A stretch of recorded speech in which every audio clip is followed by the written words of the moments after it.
je suis très contente de vous retrouver aujourd'hui dans un nouveau vlog.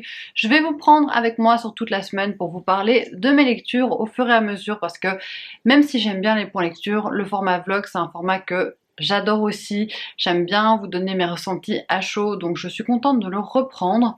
Je voulais d'abord vous montrer deux réceptions que j'ai eues ce matin. J'ai reçu une réception de chez Casterman. C'est La forêt de Claire Broad, pardon. Je suis pas sûre de l'avoir demandé. En tout cas, si je l'ai demandé, c'était avant d'avoir mon job de libraire, parce que maintenant je peux lire toutes les bandes dessinées que je veux, plus ou moins. Donc je suis pas sûre de l'avoir demandé, mais ça a l'air plutôt intéressant parce que en lisant la quatrième de couverture, ça nous parle de Claire Broad elle-même, donc l'autrice, qui a eu ce besoin avec le confinement d'un retour à la nature, comme je pense énormément de gens. Il y a beaucoup de gens qui ont un peu saturé de la ville. J'en fais partie, je sature un petit peu de la ville en ce moment, j'en ai un peu marre. Et qui sont partis vers la campagne et vers la nature. Et je pense que c'est ça que ça va raconter. Donc simplement son rapport à la nature, sa découverte de la nature. Donc je vous montre à quoi ressemblent les illustrations. C'est pas forcément ce que je préfère au niveau graphique, mais je suis quand même contente de l'avoir reçue parce qu'à mon avis ça va être pas mal. Et j'ai vu qu'elle sortait le 2 février, donc elle n'est pas encore sortie, mais elle sera peut-être sortie au moment où vous voyez ce vlog. À mon avis, oui. Et je vous en reparlerai, mais en update BD, parce que j'ai décidé de ne pas vous parler de bande dessinée dans les vlogs, parce que chaque fois je tourne des updates BD en parallèle. Donc cette semaine, si je lis des bandes dessinées, je vous en parlerai pas ici, ce sera dans une vidéo à part. Je préfère faire ça à part, tout simplement parce que je pense qu'il y a pas mal de personnes qui me suivent qui ne sont pas du tout intéressées par la bande dessinée. Donc je préfère faire des vidéos spécifiques, comme ça les personnes que ça intéresse peuvent directement aller voir ça. Et je veux continuer dans les vlogs et dans les points lecture à parler en priorité de romans parce que si vous vous êtes abonné un jour à ma chaîne, c'est sans doute pour les romans et pas pour les lectures graphiques. Même si moi je découvre ça et que j'adore ça, j'ai tout à fait conscience que c'est pas forcément ce que vous recherchez quand vous venez sur ma chaîne. Et c'est pour ça que j'ai créé ces vidéos spéciales bande dessinée. Voilà, parenthèse fermée. J'ai aussi reçu quelque chose d'autre. J'ai reçu le magazine Lire. En fait, il y a quelques mois, ils m'ont contacté pour savoir si je voulais recevoir leur magazine, avoir un abonnement à l'année. Évidemment, j'ai dit oui. J'en ai déjà reçu un que j'ai trouvé super intéressant. C'était sur les livres les plus importants de l'année 2021. Ici, le dossier spécial, c'est sur les provocateurs. Donc on nous cite notamment Houellebecq, Virginie Despentes, Bukowski, Sade, Molière, Colette, Socrate. Je pense que ça va être hyper intéressant. J'ai même pas encore eu le temps de le feuilleter parce que je l'ai vraiment reçu là il y a une heure ou deux. Donc je l'ai même pas encore regardé. Mais c'est un magazine que je trouve intéressant et en plus ce que j'aime bien, c'est qu'il y a des petits jeux à la fin. En tout cas, il y en avait dans l'autre. Ouais, voilà, il y a des petits jeux. J'aime beaucoup les articles aussi, hein. C'est le plus important, évidemment, c'est le cœur du magazine, c'est les articles, et je trouve qu'ils sont assez pertinents. Mais il y a des jeux à la fin, par exemple, un jeu où il faut retrouver les fautes d'orthographe, et ça, c'est mon dada. Alors vous allez vous dire, elle est folle alliée. J'étais pas prof de français pour rien. J'aime bien chercher les fautes d'orthographe, et en plus, c'est super dur. La dernière fois, il fallait en trouver 9, j'en avais trouvé 6. Et là, je vais y jouer aussi en lisant le magazine. Et j'allais dire voilà, c'est tout ce que j'avais à vous dire, mais non. Je vais commencer cet après-midi Les filles de la villa aux étoffes d'Anne Jacobs. Ce matin, j'ai terminé un livre dont je vous parle pas ici parce que je vous en aurais déjà parlé en point lecture. Point lecture que j'ai pas encore filmé à l'heure actuelle, mais qui sortira ce jeudi sur la chaîne. Donc c'est Nos abîmes de Pilar Quintana, que j'ai beaucoup aimé, que j'ai trouvé vraiment très sympa, mais vous aurez mon avis plus détaillé en point lecture. Et donc là, je commence Les filles de la villa aux étoffes d'Anne Jacobs en lecture commune avec ma maman. Je voulais vous montrer, je suis en train d'écouter mon livre audio, mais je voulais vous montrer ce petit cahier. En fait, c'est un petit carnet que vous devez remplir tous les jours. Je vais essayer de pas me foirer et de pas vous montrer des pages où j'ai déjà écrit parce que c'est un peu genre un journal intime, quoi. En gros, vous devez écrire tous les jours en suivant la consigne. Par exemple, ma consigne d'aujourd'hui, c'est si j'étais un animal, je serais... Et donc, je le remplis en 2022, je le remplirai aussi en 2023 et en 2024. Donc, je mets 3 animaux dans lesquels je me verrais bien réincarner. Tous les jours, vous avez une petite consigne à remplir. Vous voyez ça, je crois que ça parle à tout le monde. Ça, je vais jamais réussir à en trouver que 3. Voilà, il y a plein de trucs super chouettes tous les jours. Et donc ce qui est vraiment hyper appréciable, c'est que vous complétez ça au fur et à mesure des années. Et donc vous pouvez comparer d'une année à une autre. Et je trouve que c'est vraiment très très chouette. En plus, ouais, ils ont fait un chouette design. C'est très mignon les petites illustrations. Et autre chose que je voulais vous montrer, regardez. Ça c'est mon petit thé. Donc j'ai fait un thé hyper bon au pomelo. Mais surtout, regardez ma nouvelle boule à thé. Il va pas focuser, mais c'est Nessie, le monstre du Loch Ness.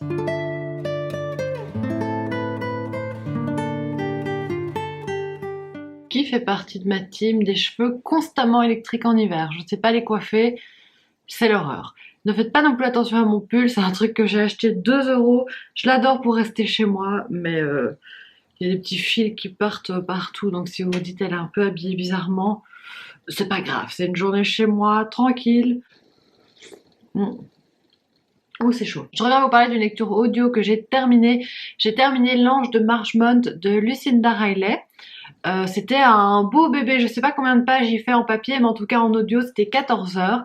Donc c'est le livre audio le plus long que j'ai lu jusqu'à présent. Et je me suis jamais lassée quand je l'ai écouté. Donc c'est vraiment là-dessus maintenant que je vais miser pour les livres audio. Ça a super bien fonctionné, j'étais super concentrée. Je l'ai vraiment écouté en vitesse 1, donc la vitesse de lecture classique. Parce qu'en général, on a peut-être parfois envie d'accélérer un peu quand on écoute un livre audio. Ben, j'ai pas du tout eu ce sentiment avec ce livre aussi. J'avais envie de prendre le temps d'écouter la narratrice me raconter l'histoire. Pour vous raconter un petit peu ce dont il s'agit, c'est une histoire qui va se passer sur plusieurs temporalités. On commence l'histoire en 1985 avec Greta qui a perdu la mémoire suite à un accident. On ne sait pas ce qui s'est passé, mais on sait qu'elle a perdu la mémoire et elle retourne dans un lieu très important pour elle, Marchmont Hall, un lieu où elle a vécu des histoires de famille. Elle y revient avec des gens de sa famille et on va plonger dans ses souvenirs. Elle va se rappeler de certaines choses et on replonge en 1946 quand elle était danseuse à Londres. Je ne vous en raconte pas plus sur l'histoire et croyez-moi, ça c'est vraiment le tout début. Il se passe beaucoup d'autres choses après. Je trouve que la grande force de Lucinda Riley, c'est qu'elle arrive à construire de très bonnes histoires, passé, présent, des secrets de famille et elle gère là-dedans. Moi, je lui fais confiance. Alors par contre, ce que je lui reproche assez régulièrement, c'est que pour moi, ça reste un petit peu cucu ce qu'elle propose. Ici notamment, la fin pour moi est ultra bateau. Donc la fin m'a un peu déçue, sans bien sûr vous expliquer ce dont il s'agit. Mais par contre, il y a eu plusieurs choses intéressantes dans l'histoire. J'ai passé un vrai bon moment en écoutant ce livre parce que je trouve qu'il y a des propositions super intéressantes. Il y a des thématiques qui sont abordées qui sont extrêmement intéressantes et qui sont loin d'être niaises. Il y a juste quelque chose que je déplore, c'est que le traitement psychologique d'un personnage en particulier, je l'ai trouvé pas très fin.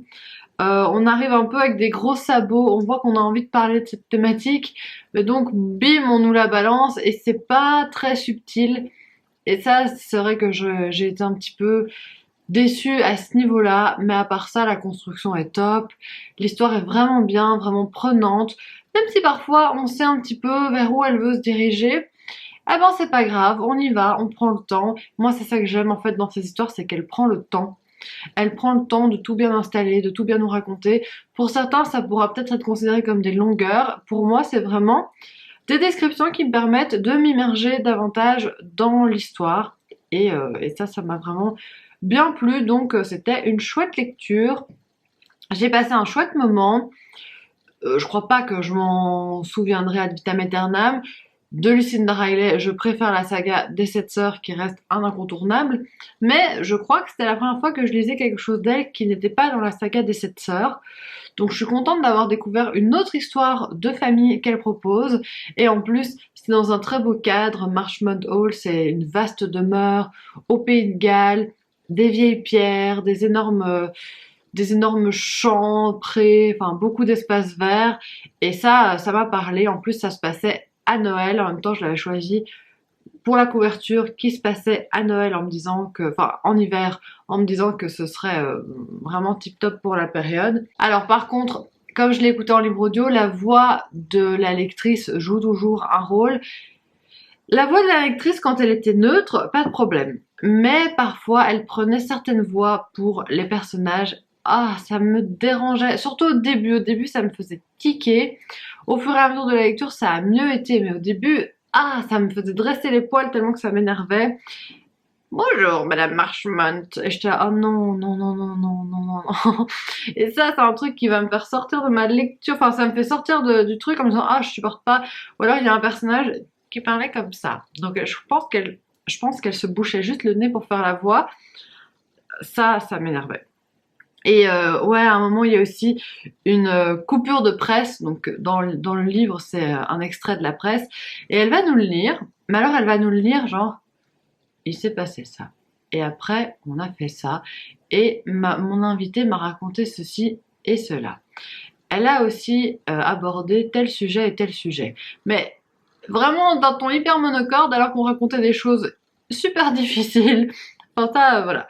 C'est les goûts et les couleurs. La lectrice était pas mal, mais c'est vrai que les voix qu'elle prenait pour certains personnages, j'étais pas convaincue à 100%. Et alors là, j'ai commencé, je vous l'ai dit hier, Les filles de la Villa aux Étoffes d'Anne Jacobs, qui est donc le deuxième tome de la Villa aux Étoffes. J'ai lu une petite centaine de pages.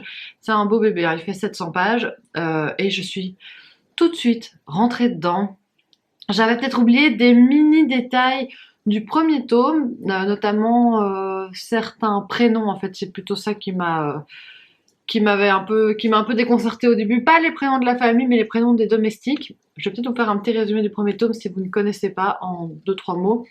On est au début du XXe siècle en Allemagne, à Augsbourg, dans la famille d'un riche industriel, et on va suivre en même temps cette famille, en même temps les domestiques. Et dans le premier tome, on suit Marie, qui est une jeune orpheline qui va être engagée pour devenir fille de cuisine, et on va suivre principalement ses aventures à elle, mais on suit vraiment tout ce qui se passe dans cette riche demeure, et c'est un petit peu à la Downton Abbey. Je pense que c'est la comparaison qui est la plus faite par rapport à cette saga.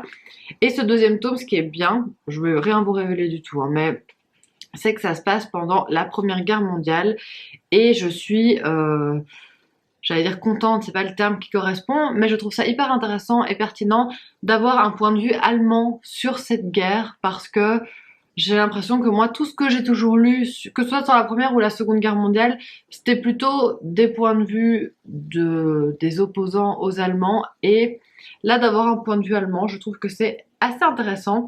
Et puis on retrouve tous les cancans dans la maison, on retrouve les personnages qui ont évolué, qui ont grandi. Il y a un personnage que j'ai déjà envie de baffer, mais je ne vais pas vous dire qui.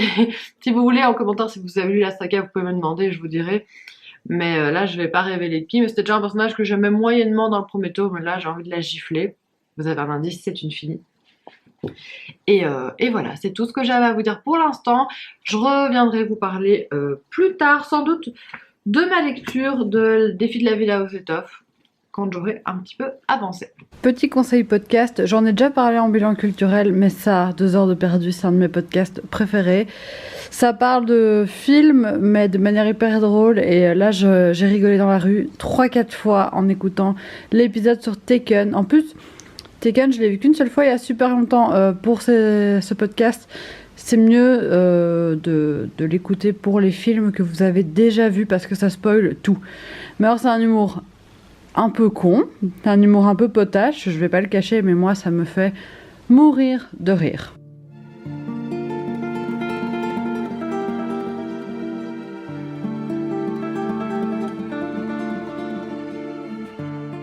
J'ai pas grand chose à vous dire en termes de lecture pour l'instant, parce que je lis pas grand chose.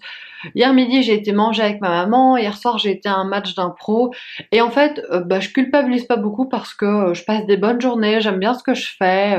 J'aime bien le soir quand je vais voir par exemple un match d'impro. Ça me sort un peu de ma zone de confort. Mais ça fait que j'avance pas beaucoup dans ma lecture, que j'aime pourtant énormément. Je voulais vous montrer des petites réceptions. J'avais commandé sur Vinted Les choses humaines de Karine Thuil. Je l'ai reçu il y a quelques jours, mais comme c'était dans un colis Vinted avec des vêtements et tout, je vous ai pas montré. Mais j'ai trop hâte de le lire. Depuis qu'il est sorti en grand format, je veux le lire. J'aurais préféré l'autre couverture. Là, j'ai la couverture du film. J'aurais préféré l'autre, mais c'est pas très grave. Je sais juste que ça va parler de l'histoire d'un procès et d'un jeune garçon qui est accusé de viol. Je crois que c'est ça. Mais je vais pas lire le résumé, j'ai pas envie d'en savoir plus. Je pense que je vais le lire bientôt, et comme ça après je pourrai voir le film d'Yvan Attal. Et j'ai reçu aujourd'hui un petit colis qui vient de chez HarperCollins. Je sais ce que c'est. Parce que je l'ai demandé. En fait, chez HarperCollins, ils ont été trop gentils. L'attachée de presse, Albertine, est vraiment adorable. En décembre, ils ont envoyé tout le programme de leur parution de janvier et février. Et moi, je travaillais beaucoup. J'ai pas vraiment fait gaffe à ça. Et en fait, en janvier, je me suis rendu compte qu'il y avait un livre que je voulais vraiment lire depuis sa sortie en grand format et qui sortait maintenant en poche.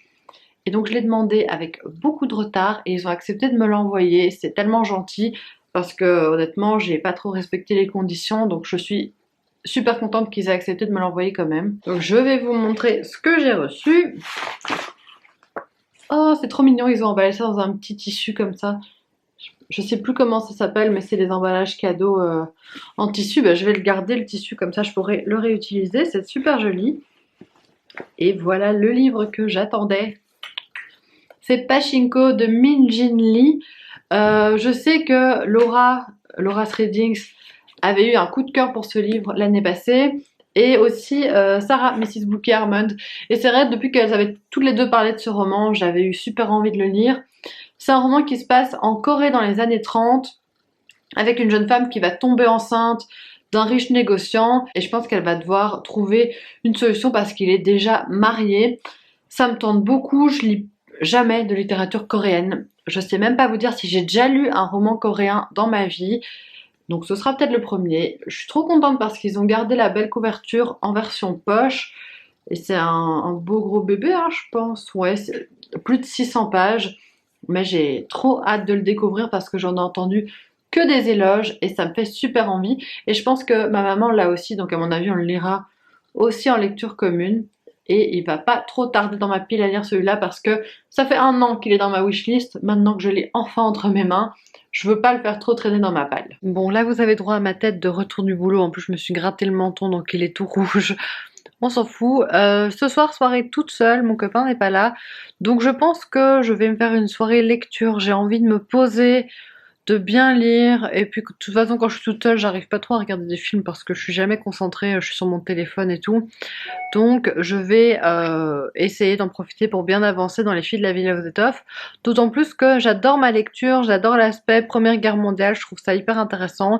Et je trouve que c'est un peu moins cucu que le premier tome. Donc je passe un très très bon moment pour l'instant. Et là je vais aller me faire une grosse tisane, je vais me poser sous un plaid et je vais lire. Et Kenzo est prêt aussi pour notre grosse soirée, on a un énorme programme aujourd'hui.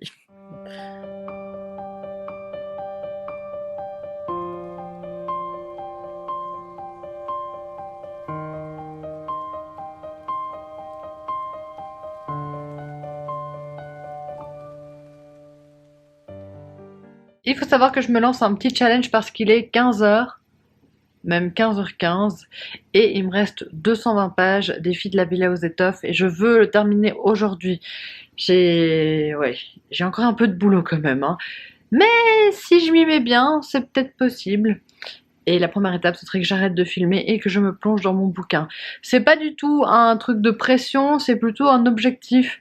Parce que je suis bien dedans, mais je me laisse tout le temps distraire par des vidéos, par mon téléphone. Et là, j'ai plus envie et j'ai envie de le terminer. Plus de 24 heures après vous avoir dit que je voulais finir ce livre, j'ai fini Les filles de la villa aux étoffes. Je l'ai lu en un peu plus d'une semaine en même temps. Beau bébé, il était vraiment très très gros. Et pour autant, j'ai pas du tout trouvé le temps long en le lisant, pardon. Peut-être juste les 50 dernières pages. Je me suis dit ouais, là on peut conclure parce que je voyais qu'on tournait en rond autour d'un truc pour bien terminer le livre. Ça se termine d'une bonne manière, je trouve. Mais les 50 dernières pages, j'aurais pu un petit peu accélérer. À part ça, c'était vraiment un très bon moment de lecture. Ce que j'ai beaucoup aimé, comme je vous l'avais dit, c'est qu'on est dans la Première Guerre mondiale dans ce tome-ci. On va suivre d'un côté les femmes qui restent en Allemagne, qui restent au pays et qui ont des vies vachement compliquées, qui sont vraiment drastiquement privées de certaines choses, notamment la nourriture, notamment l'argent. Ici, on a une famille la famille d'un riche industriel qui travaille dans les tissus. Ben forcément, son industrie est très impactée par la guerre. Et d'un côté, on suit aussi les hommes à la guerre. J'avais peur que ce soit trop guerre pour moi. Ce que j'entends par là, c'est que j'aime pas spécialement les romans, les récits dans lesquels on va s'étendre sur la guerre, à nous raconter le conflit, à nous raconter les différentes batailles. C'est pas le cas ici. Ici, c'est la guerre d'un point de vue psychologique. Donc, on va suivre les hommes dans les tranchées, mais en mettant vraiment l'accent sur leurs conditions psychologiques et pas sur, ben là, on s'est battu de telle façon avec telle arme. Ça m'intéresse moins. Ici, on est vraiment dans l'aspect psychologique, comment les hommes vivent la guerre, ce qu'ils ressentent. Et c'était vraiment bien fait. C'est vraiment un roman que j'ai aimé, que j'ai trouvé meilleur que le premier tome. Le premier tome, j'avais été gênée par un aspect parfois un petit peu niais que j'ai pas du tout retrouvé dans ce deuxième tome que j'ai vraiment trouvé très très bon. Et encore une fois, je vous le répète, mais si vous aimez l'ambiance Downton Abbey, ça devrait vous plaire parce que dans ce tome-ci, on est vraiment dans cette ambiance-là. Bien qu'on suive un petit peu moins les domestiques, je pense, que dans le premier tome. Il faudrait voir, mais j'ai l'impression que dans ce deuxième tome, ils ont quand même une place un petit peu moins importante, sauf l'une d'entre elles qui a une histoire qui prend quand même de la place. Mais à part ça, on va plus s'attarder sur l'histoire de la famille Melzer. Et vraiment, j'ai passé un très bon moment. J'ai hâte de lire le troisième tome qui va sortir là, je crois que c'est jeudi qui sort en poche le troisième tome. Donc j'ai hâte de continuer cette saga, mais je vais juste laisser un petit peu de temps entre les tomes parce que c'est des tellement gros pavés que j'ai pas envie de les enchaîner pour pas me dégoûter. Voilà, maintenant je crois que je vais pas terminer le vlog sur ça, sinon je vous aurais donné mon avis que sur ce livre et sur ma lecture audio, donc c'est un peu dommage.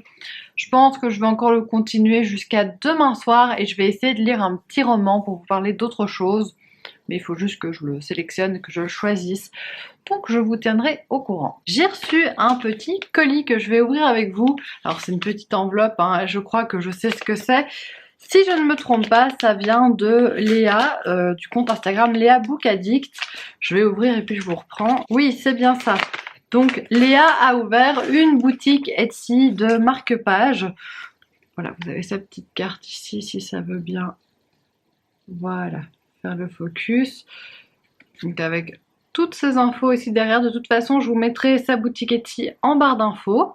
Et donc elle m'a proposé de recevoir un petit marque-page, ce qui est super gentil de sa part. Déjà c'est trop bien emballé, c'est super mignon. Et elle m'a montré le modèle qu'elle voulait m'envoyer. Il est super beau, je vais vous montrer ça. Et voilà le marque-page, il est super beau avec des teintes assez automnales. Malheureusement il arrive un tout petit peu abîmé, mais c'est vraiment pas très grave, il est un peu plié sur le dessus. Mais la poste chez moi est pas hyper tendre parce que il est solide, il est assez épais. C'est juste que mon facteur fait pas forcément hyper gaffe quand il met dans la boîte aux lettres.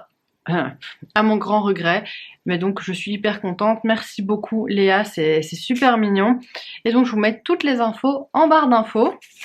Et là j'ai décidé de commencer une nouvelle de Stefan Zweig. Je vous avais déjà montré ce gros recueil de nouvelles que j'ai et j'avais lu Amok il y a pas très longtemps. Et là je vais lire aujourd'hui Lettre d'une inconnue, qui est un des grands classiques de Stefan Zweig. Je commence à avoir lu quand même quelques Zweig, mais il me manquait cet incontournable que je suis impatiente de découvrir et je vous en reparle quand je l'ai terminé. Bon les gars, il faut qu'on parle sérieusement, là j'ai lu Lettre d'une inconnue de Stefan Zweig et je pense que c'est un coup de cœur immense. Là je l'ai terminé il y a 2 minutes, donc je vous parle à chaud, mais waouh! Waouh, waouh, waouh, j'ai rien d'autre à dire que ça en fait. C'est très court, ça fait une centaine de pages, donc je vais vous faire un mini résumé de ce qui se passe, mais ça va être compliqué de vous en parler sans tout révéler. Donc je vais essayer de pas en dire trop, mais juste lisez cette nouvelle. Stefan Zweig, c'est toujours excellent, mais là c'est incroyable, c'est la meilleure nouvelle de lui que j'ai pu lire jusqu'à maintenant. On va suivre un romancier qui va recevoir une lettre d'une vingtaine de pages d'une jeune femme qu'il ne connaît pas, d'où le titre, Lettre d'une inconnue, et elle va lui expliquer qu'en fait son enfant, son unique enfant, est décédé et elle va lui raconter sa vie. Et en fait on comprend que leurs vies sont liées, mais je ne vous dis pas de quelle manière, etc. C'est juste sublime. La traduction est superbe. Mini parenthèse, ils utilisent un terme pour désigner les personnes noires, je vais pas dire quel terme, mais qui n'est vraiment plus du tout accepté aujourd'hui à juste titre. Donc peut-être que les traductrices auraient pu trouver un autre moyen de dire ça. En plus, c'est juste un élément dans l'histoire qui n'a pas d'importance. On ne parle pas du tout de la condition raciale ou quoi que ce soit. Mais bref, à part ça, la traduction est sublimissime. C'est d'une beauté, d'une puissance, d'une force incroyable. Stefan Zweig, il sait tellement bien décrire les émotions, les sentiments, et comme d'habitude, il n'y a pas beaucoup de péripéties dans ces histoires, mais oh là là, j'ai pas besoin de péripéties, c'est juste les sentiments humains livrés de la plus belle des façons. C'est une histoire d'amour totalement incroyable, tellement bien écrite, tellement bien décrite. Je sais même pas quoi vous dire de plus, ça m'a chamboulé, ça m'a remué, j'ai trouvé ça mais magnifique. Franchement, si vous avez l'occasion, lisez cette nouvelle, ça va vous prendre 1 heure et demie. C'est du classique accessible. Vraiment, si vous avez peur des classiques, lisez Stefan Zweig, c'est pas compliqué, c'est pas long, c'est vraiment pas des classiques rebutants, et celui-ci, mais c'est magnifique. Voilà, je crois que j'ai dit magnifique 12 fois, je sais pas quoi vous dire sans tout vous dévoiler de l'intrigue, mais oui, j'en suis retournée comme vous le voyez. Et c'est sur ces belles paroles que je vais terminer ce vlog. J'espère vraiment qu'il vous aura plu, que ça vous aura intéressé de me suivre dans mes lectures sur une petite dizaine de jours. Moi en tout cas j'étais ravie de vous le faire comme d'habitude, et je vous retrouve très bientôt dans une prochaine vidéo. Gros bisous!